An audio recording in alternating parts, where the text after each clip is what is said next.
우리 보좌 앞에 모였네.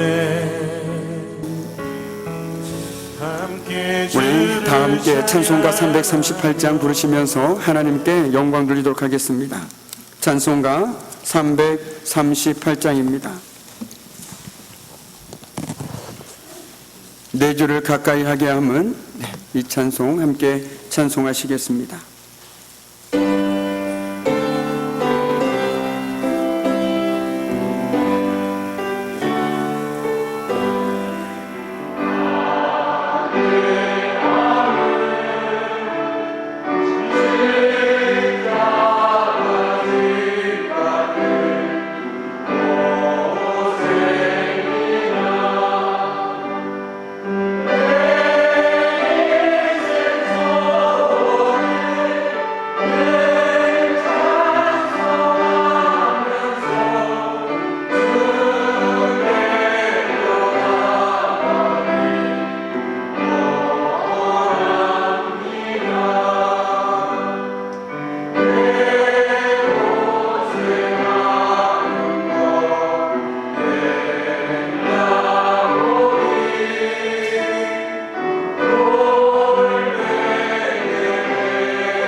주신 하나님의 귀한 말씀은 고린도전서 13장 4절에서 13절까지의 말씀입니다.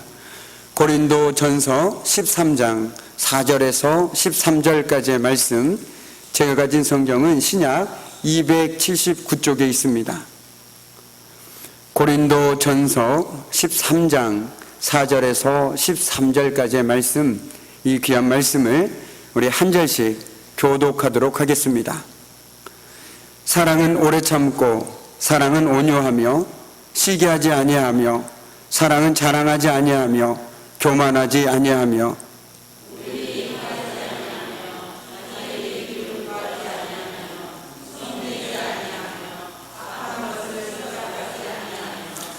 불의를 기뻐하지 아니하며, 진리와 함께 기뻐하고,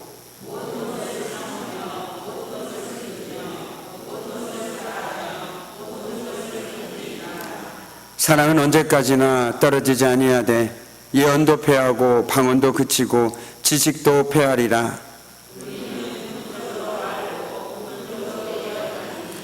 온전한 것이 올 때에는 부분적으로 하던 것이 패하리라.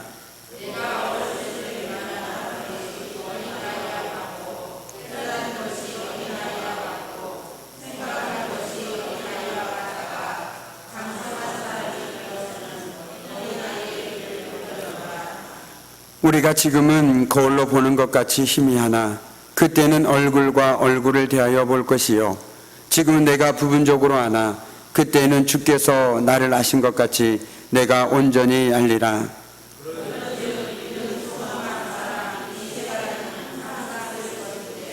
그 중에 제일은 사랑이라. 아멘. 참으로 고마우신 아버지 하나님 감사합니다.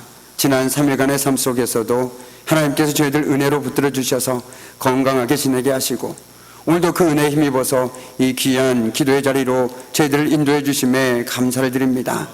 하나님, 오늘도 저희들 하나님의 말씀을 듣기를 원합니다.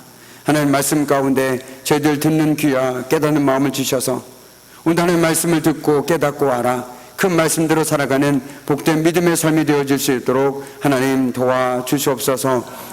오늘도 부족한 주의 종을 하나님 말씀을 전하는 자로 세워주셨습니다. 하나님, 주의 종의 모습을 감춰주시고 오직 하나님 말씀만이 선포되어질 수 있도록 성령 하나님께서 친히 주관하여 주시고 역사하여 주시옵소서. 모든 것을 주님께 온전히 의탁하오며 감사드리며 예수 그리스도의 이름으로 간절히 기도드립니다. 아멘. 할렐루야. 반갑습니다. 네, 우리 반갑게 인사 나누도록 하겠습니다. 잘 오셨습니다. 네, 정말 잘 오셨습니다. 네, 감사합니다. 오늘 이 밤도 우리 주님이 주시는 은혜와 평강이 저와 여러분 가운데 함께하기를 주님의 이름으로 간절히 축원합니다. 아멘.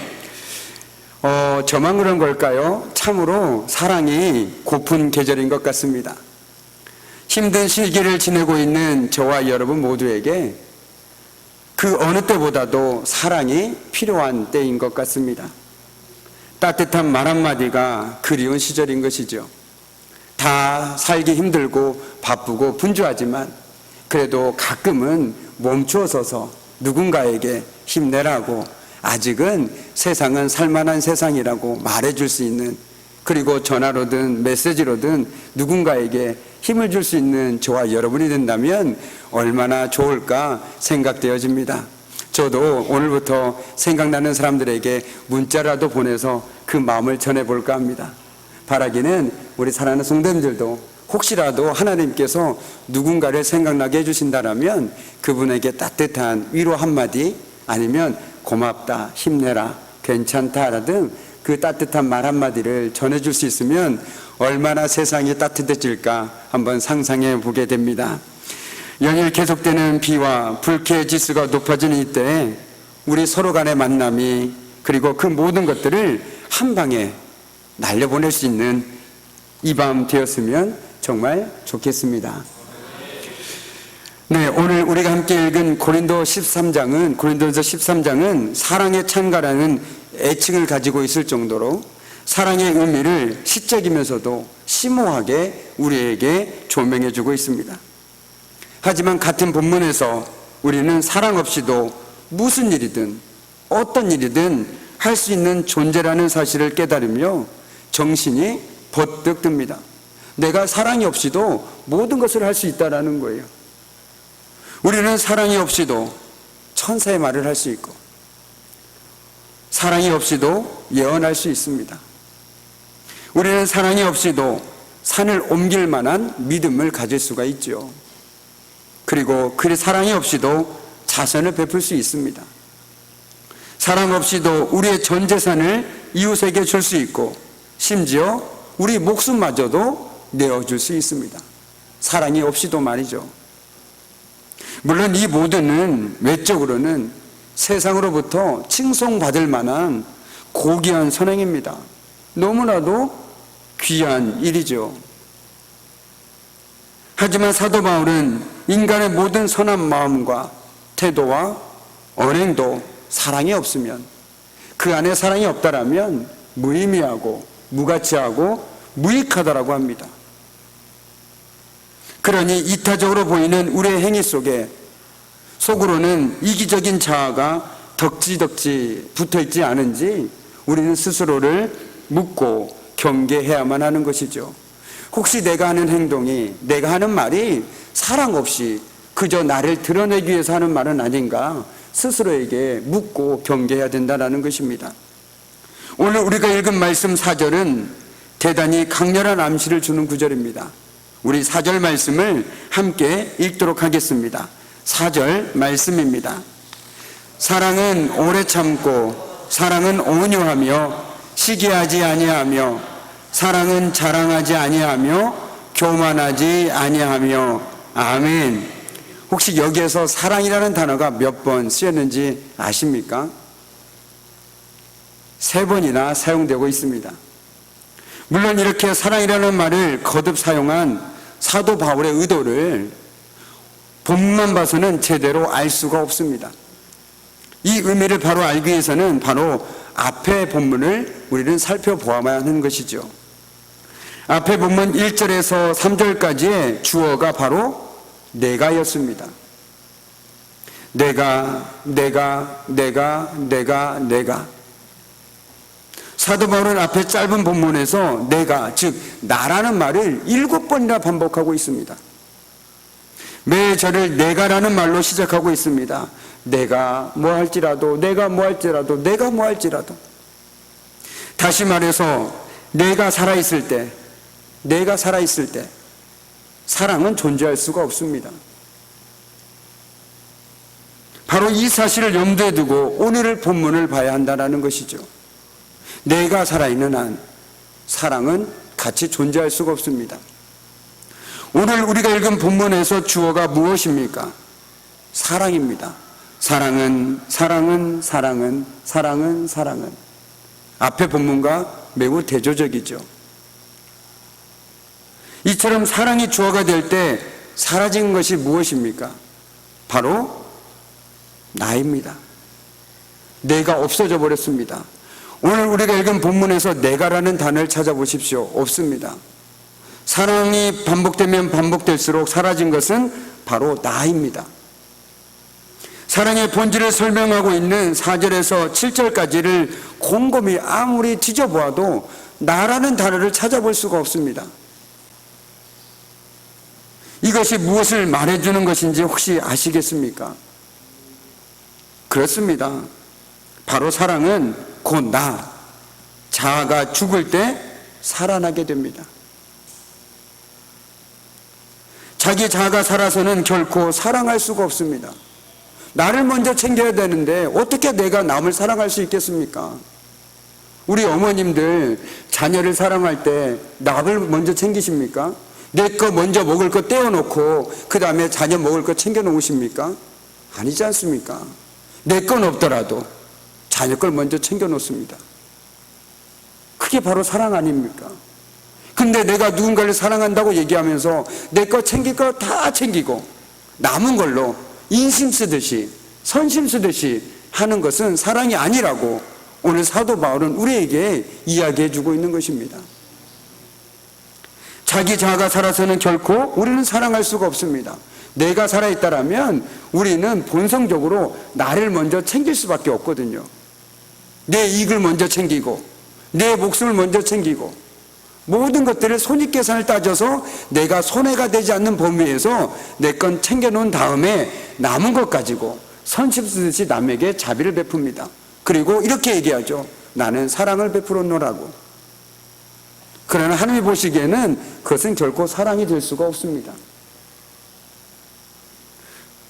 자기가 살아나 보십시오. 오래 참을 수 있습니까? 온유할 수 있습니까? 절대 그럴 수 없습니다. 절대 그럴 수 없습니다. 내가 살아있는 한 우리는 자기 중심적으로 살아갈 수밖에 없습니다. 모든 것이 내 중심으로 돌아가야 하는 것이죠. 심지어 신앙에서도 하나님 중심이 아닌 내 중심의 신앙생활을 하기도 합니다. 한마디로 내 마음대로 신앙생활을 한다는 것이죠. 여전히 내 안에 내가 살고 있기 때문에 그렇습니다. 제가 좋아하는 찬송가 407장은 구주와 함께 나 죽었으니 라는 찬송가 제목입니다. 내가 예수를 믿는다라는 것은 내 안에 내가 죽고 예수로 산다라는 것이죠. 그렇기 때문에 우리는 누군가를 사랑할 수 있는 것입니다. 나이가 성격이 좋아서 내 안에 사랑의 마음이 많아서 누군가를 사랑할 수 있는 것이 아닙니다. 내가 죽고 내 안에 예수로 살기 때문에 내가 누군가를 사랑할 수 있는 것입니다. 그런데 우리는 안타깝게도 내 속엔 내가 너무도 많아서 여전히 나를 먼저 생각합니다. 그렇게 나 말고는 아무것도, 정말 아무것도 보이지가 않습니다. 내가 먼저입니다. 그런데 내가 죽어야 비로소 남이 보이기 시작합니다. 안개가 걷히는 것처럼 내 주변의 사람들이 하나 둘 보이기 시작합니다. 아, 저 사람이 있었구나. 아, 내가 저 사람을 지금까지 외면하고 살았구나. 이제 하나 둘 그 사람들이 내 마음속에 들어오기 시작한다는 것이죠. 그리고 나를 향해 쥐었던 그 손을 그 사람들에게 하나 둘씩 펴기 시작합니다. 왜요? 그 사람들의 그 아픈 마음이 보이기 시작하고, 그 사람들의 그 안타까움이 보이기 시작하고, 그 사람들에서 긍휼의 마음이 생기기 시작하다 보니까 당연히 나만 위해 사는 것이 아니라 이제 그 사람들을 위해서도 내 손을 펴기 시작하더라는 것입니다. 그러나 내가 살아있을 때 우리는 그런 삶을 결코 살 수가 없습니다. 무조건 내가 먼저이니까. 무조건 내가 먼저입니다. 그렇기 때문에 우리는 내 안에 나는 죽고 오직 예수님만 사는 삶이어야 합니다. 바라기는 이 시간 저와 여러분이 정말 주님, 여전히 내가 주님을 믿는다고 고백하면서도 내 안에 내가 너무나도 많습니다. 정말 내 안에 내가 죽고 예수님만 사는 삶 살게 해주십시오. 이게 우리의 기도가 되어야 합니다. 그래야 우리에게 사랑을 베푸는 것이 자연스러워집니다. 왜요? 내 안에 예수의 생명이 있으니까, 예수님의 마음이 있으니까. 그런데 내가 내 안에 꽉 차 있으면 내 마음뿐입니다. 예수님의 마음이 비집고 들어올 틈이 전혀 없습니다. 그런데 정말 믿음으로 사는 사람들은 어떤 사람입니까? 예수의 마음으로, 예수님의 생명으로 살아가는 사람입니다. 그렇기 때문에 똑같은 것을 바라보더라도 가치를 판단하는 그 기준이 다릅니다. 예수님의 마음으로 보면 그게 결코 중요하지 않기 때문에. 그렇기 때문에 기꺼이 함께 더불어 나누는 삶을 살아갈 수 있는 것이죠. 정말 바라기는 이 시간 저와 여러분이 내 안에 나는 죽고 예수님만 사는 삶 살기를 주님의 이름으로 간절히 축원합니다. 아멘. 자기가 살아있는 사람은 다른 사람이 자기에게 잘못하면, 자기에게 조금만 서운하게 하면 상처를 받음으로 오래 참을 수가 없습니다. 그리고 온유할 수가 없습니다. 저 사람이 나를 무시해? 저 사람이 어떻게 나한테 이럴 수가 있어? 왜요? 내가 살아서 있으니까. 또 자아가 살아있는데 무례하거나 교만하거나 자랑하지 않을 수 있을까요? 아니요, 결코 그럴 수 없습니다. 내가 살아있다라면 항상 내가 드러나야 됩니다. 내가 한 것이 뭔가 드러나야 됩니다. 이러한 것들은 자아가 살아있으면 당연히 따라오는 것입니다. 마치 바늘과 실이 함께 가듯이 내가 살아있다, 그렇다면 내 삶 속에서 항상 교만이 나를 따라다닙니다. 내가 겸손하고 싶어도 끊임없이 나를 따라다닙니다. 그것이 바로 우리 인간의 본성이기 때문입니다. 그것을 해결할 수 있는 유일한 방법은 내 안에 내가 죽고 예수로 살아야만 가능한 삶입니다. 예수의 생명이, 예수의 마음이 내 안에 들어올 때만야 비로소 그 삶을 우리는 살아갈 수 있는 것입니다. 왜요? 내가 사는 것 같지만 예수님께서 내 안에 사시는 마음으로 살아가기 때문입니다. 우리가 사랑을 하려면 먼저 내가 죽어야 합니다. 부부관계에서 마찬가지고 모든 사람과의 관계 속에서 내가 누군가를 사랑하려면 내가 죽어야 합니다. 내 이익을 포기하고 내 생각을 내려놓을 수 있어야 그 사람을 사랑으로 끌어안을 수 있는 것이지, 내가 여전히 버젓이 살아있으면서 그 사람을 끌어안고 사랑할 수 있다는 건 한계가 있다는 거예요. 그러다 어떻게 합니까? 참아주다가 나중에는 큰 폭발해버립니다. 왜요? 그게 우리의 한계이기 때문에. 그런데 내가 죽고 예수를 살면 한계가 없습니다. 그럴 수도 있지. 예수님도 나를 용서해 주셨는데 내가 이까지 것, 그까지 것 하나 못 받아들이겠느냐? 그거 하나 못 베풀겠느냐? 예수님은 내 생명을 살려주셨고 나에게 그 크신 사랑을 베푸셨는데 내가 요만한 것 가지고 이웃을 욕하고 힘들게 할 필요가 뭐가 있겠느냐. 오히려 내가 먼저 용서하게 되는 것이죠. 왜요? 내가 먼저 용서받았으니까, 내가 먼저 사랑을 받았으니까, 내가 먼저 은혜를 받고 살아가고 있으니까. 그렇기 때문에 우리가 용서할 수 있고 사랑할 수 있는 것이죠. 내가 먼저 그것들을 지금 누리고 살아가고 있기 때문에 그렇다라는 것입니다. 그러므로 우리가 사랑을 하려면 내가 먼저 죽어야 합니다. 내가 먼저 죽어야 합니다. 한마디로 내가 없어야 된다라는 것이죠. 사랑은 그렇게 자신의 존재를 지우는 것입니다. 자꾸만 내 생각을 지우고 내 마음을 지우고 거기에 예수님의 마음을 덧입는 것, 그것이 바로 사랑의 시작이라는 것이죠. 저도 부족하지만 참으로 누군가를 사랑해 보려고 열심히 노력한 적이 있었습니다. 그런데 하다 보니까 지치더라고요. 나는 이만큼 저 사람을 용서해주고 풀어줬는데 그까짓 것 하나 용서 못해줘? 오히려 내가 사랑했던 것 그 마음에 2배 이상의 서운함이 저에게 밀려오더라는 것이죠. 나는 지금까지 이해해주고 용서해주고 사랑해줬는데 이게 뭐야? 이런 마음이, 서운함이 몰려 들어오더라는 거예요. 그러니까 오히려 그 사람과의 관계가 가까워지는 것이 아니라 더 멀어지더라는 겁니다.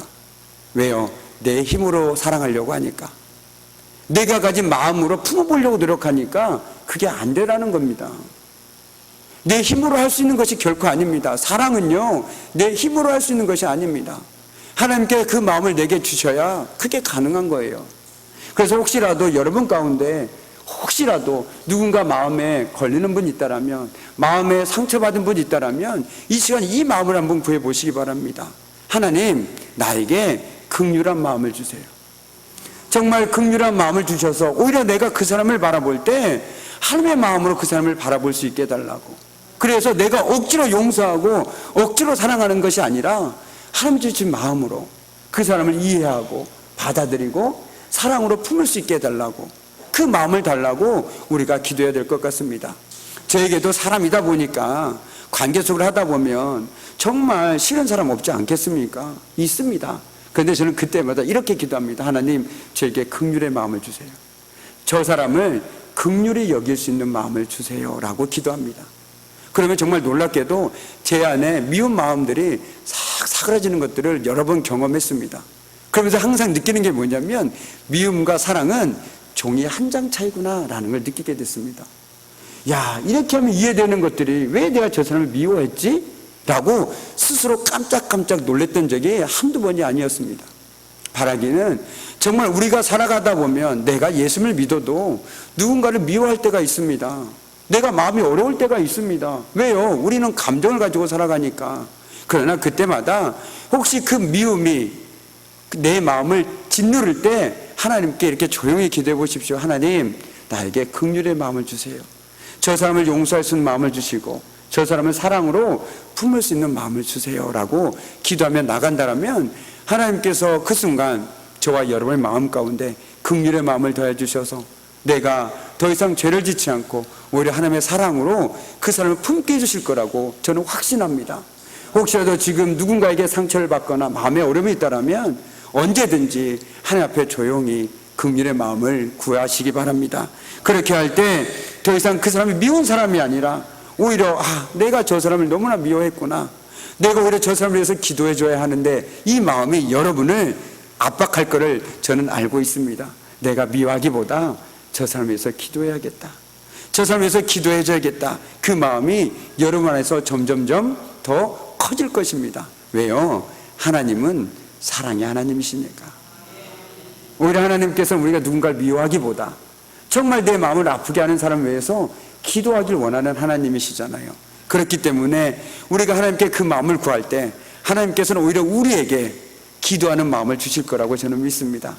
정말 그러지 않길 바라지만 인간관계다 보니 혹시라도 상처받으신 분이 있다면 하나님께 그 마음을 구하시고 오히려 그 마음 속에서 힘들지만 어렵지만 오히려 그 사람을 품고 기도할 수 있는 넉넉한 믿음이 저와 여러분에게 있기를 주님의 이름으로 간절히 축원합니다. 아멘.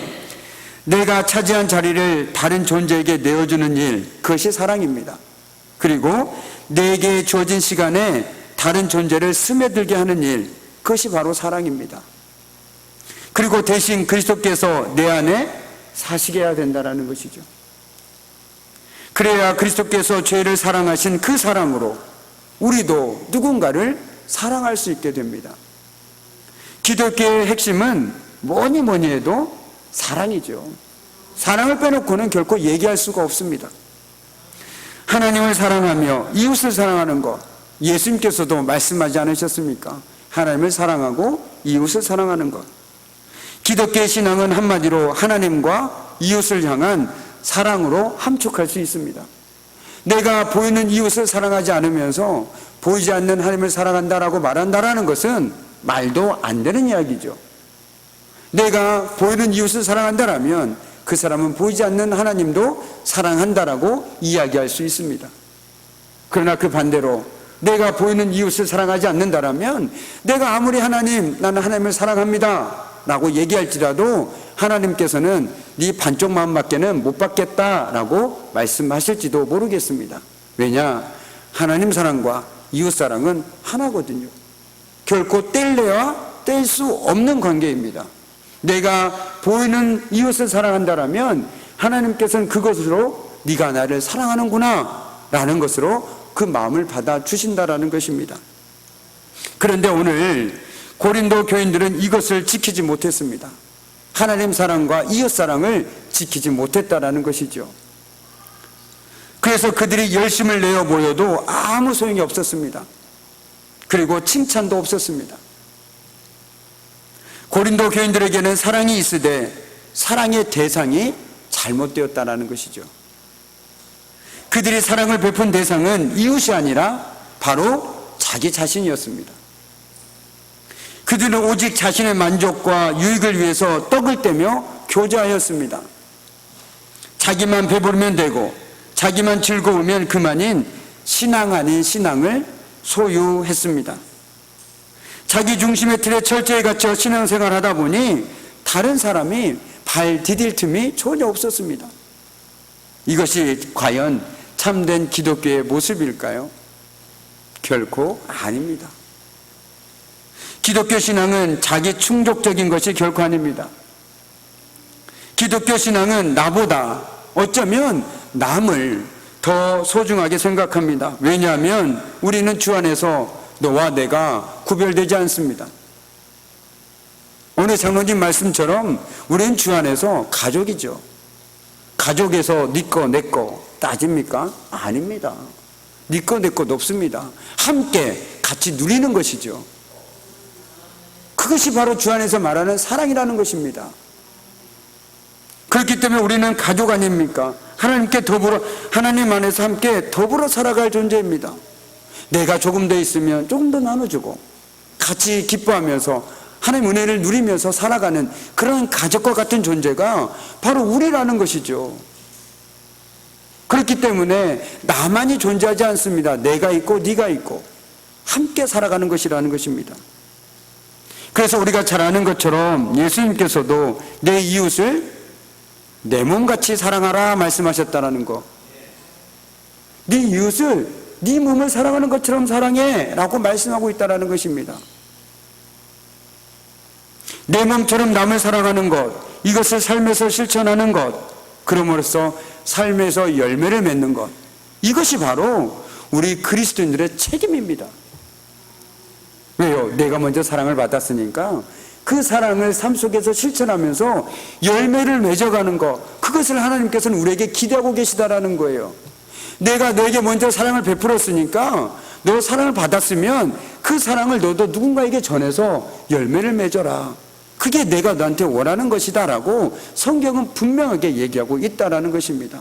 단지 나만 사랑받고 나만 이쁨 받고 나만 잘 살고 나까지만 끝, 이게 결코 아니라는 것이요. 그래서 우리가 바로 축복의 통로란 말을 쓰지 않습니까? 내가 은혜를 누렸으면, 내가 사랑을 받았으면 누군가에게 그것을 그대로 흘려보내, 더 크게 키워서 흘려보내야 되는 것이죠. 근데 나를 통하면 통할수록 사랑은 점점 줄어들고 없어져 버린다라면 나중에 하나님께서 저와 여러분에게 물으실 때 뭐라고 대답하시겠습니까? 하나님께서는 우리에게 사랑을 베푸신 분명한 목적이 있습니다. 너에게 먼저 사랑을 베풀었으니 너 또한 사랑받은 자답게 누군가에게 그 사랑을 베풀어라. 이 말씀을 하고 계신 것이죠. 그래서 에베소서 5장 1절은 이렇게 말씀하고 있습니다. 사랑을 받은 자녀같이 너희는 하나님을 본받는 자가 되고 그리스도께서 너희를 사랑하신 것 같이 너희도 사랑 가운데서 행하라. 아멘. 여기서 마주치는 중요한 구절은 하나님을 본받는 자가 되라 라는 것입니다. 문자 그대로 이해하면 하나님을 본떠서 살라는 것입니다. 하나님이 산 대로 너도 살아라, 그 말씀을 하고 있는 것이죠. 그렇다면 하나님을 본받는 구체적인 삶의 모습은 무엇일까요? 바울 사도는 하나님을 본받는 자가 되는 실제적인 예로서 바로 우리 주 예수 그리스도를 말하고 있습니다. 우리 예수님께서는 사랑 가운데서 우리에게 그 사랑을 보여주셨습니다. 그의 사랑은 자신을 버려 자신을 향기로운 희생제물로 드리는 것이었습니다. 왜요? 우리를 사랑하셔서. 요한 사도가 말했듯이 이것이 바로 하나님의 사랑하심이고, 하나님의 사랑하심은 자신을 내어주는 것입니다. 그런 의미에서 너희도 사랑 가운데 행하라는 사도 바울의 권면은 말은 쉽지만 그렇게 하기에는 정말 어려운 것입니다. 한 번쯤 정말 내가 누군가를 사랑하면서 살아봐야지 라고 결단해 본 분이라면 내가 누군가를 사랑한다는 것이 얼마나 어려운지 뼈저리게 느끼시게 될 것입니다. 하지만 먼저 이 길을 갔던 신앙의 선배들은 예수를 따라 그렇게 자신의 존재를 철저하게 지우면서 삶을 살았습니다. 우리가 이름을 기억하는 수많은 성인들보다 더 훨씬 많은 사람들이 자신의 이름을 감춰버린 채 믿음을 지키면서 그 위대한 사랑의 삶을 살았다라는 것이죠. 우리가 기억하진 않지만 보이지 않는 곳에서, 어둠 속에서 누군가에게 끊임없이 사랑을 베풀면서 살아간 많은 사람들이 있다라는 것입니다. 우리도 이렇게 사랑 가운데서 행함으로 우리의 믿음을 드러낼 수 있어야겠습니다. 정말 내가 하나님을 믿는다라면 내 이웃을 사랑하는 것으로 내 믿음을 증명해 보일 수 있어야 된다라는 것이죠. 나의 이익과 상충되는 일에 주님처럼 내 것을 포기하고 버려서 화평을 이루는 삶을 살아야겠습니다. 내가 좀 덜 가지더라도, 내가 조금 손해보더라도, 내가 정말 누군가를 사랑한다라면 그 삶을 묵묵히 감당할 수 있는 삶을 살아야 된다는 것이죠. 이제 말씀을 마무리 짓도록 하겠습니다. 오늘 말씀처럼 천사의 말이라도, 산을 옮기는 믿음이라도, 자신을 불사하는 구제와 헌신도 사랑이 아니면 유익이 없으며 아무것도 아니며 시끄러운 꽹과리 소리나 다를 바 없다라고 하였습니다. 우리 안에 무엇보다도 사랑의 마음이 넘쳐야겠죠. 우리가 사랑을 하려면 내가 죽어야 합니다. 내 안에 내가 없어야 합니다. 한마디로 내가 없어야 우리는 사랑을 할 수 있습니다. 내가 살아있다라면 자꾸만 나만을 생각할 수밖에 없습니다. 우리는 내 안에 나는 죽고 오직 예수님만 사는 삶이어야 합니다.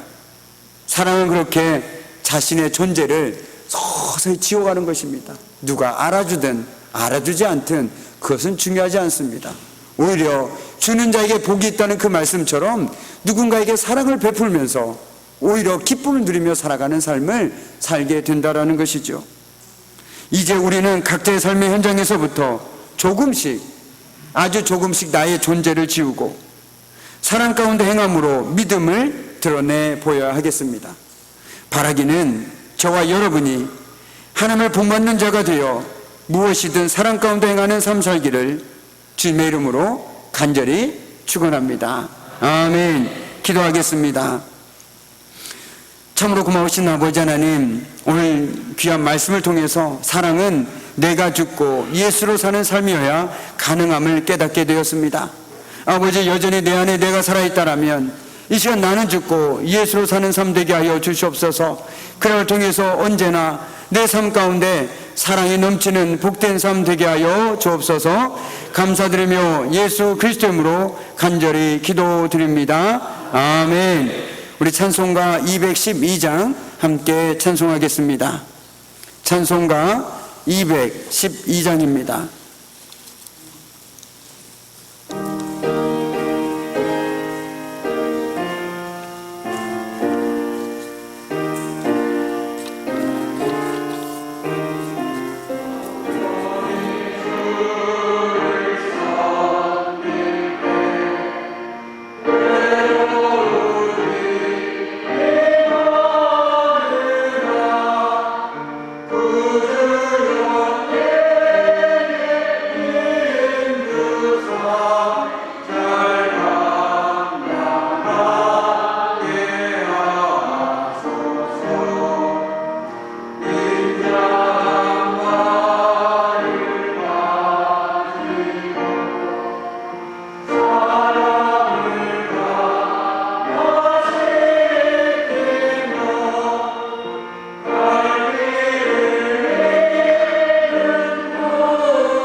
네, 우리 교회 소식 몇 가지만 전해드리도록 하겠습니다.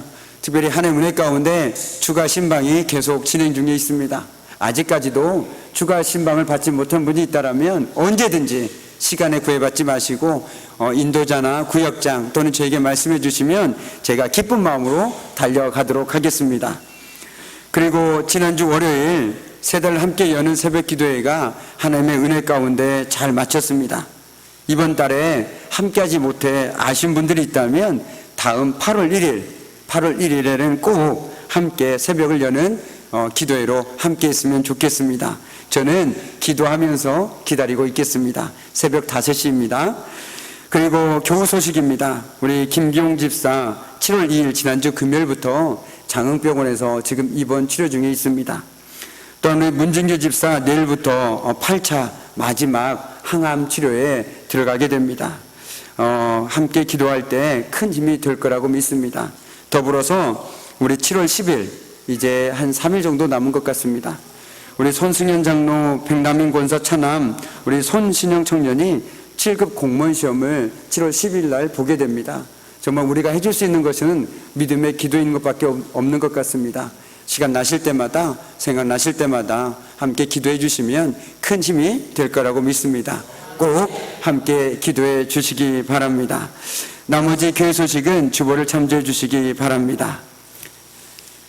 이제는 우리 주 예수 그리스도의 은혜와 아버지 하나님의 그 무한하신 사랑하심과 성령의 사귐과 임재와 다스리심이 나는 죽고 오직 내 안에 예수로 살기를 소망하고 결단하는 우리 귀한 성도들의 삶과 그들의 가정과 일터와 삶의 현장 위에 이제부터 영원토록 함께 하시기를 간절히 축원하옵나이다.